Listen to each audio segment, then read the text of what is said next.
You ask Tiger to calculate.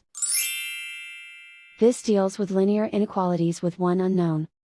The final result is y equal or greater than 32. Let's solve it step by step. Isolate the y. Multiply both sides by inverse fraction 4/1.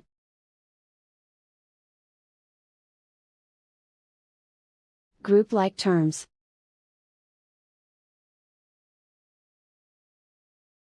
Multiply the coefficients.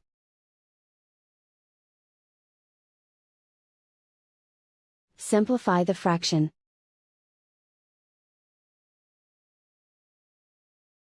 Simplify the arithmetic.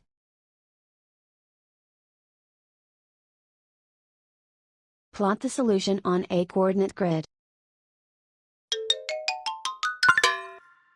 And so the final result is y equal or greater than 32.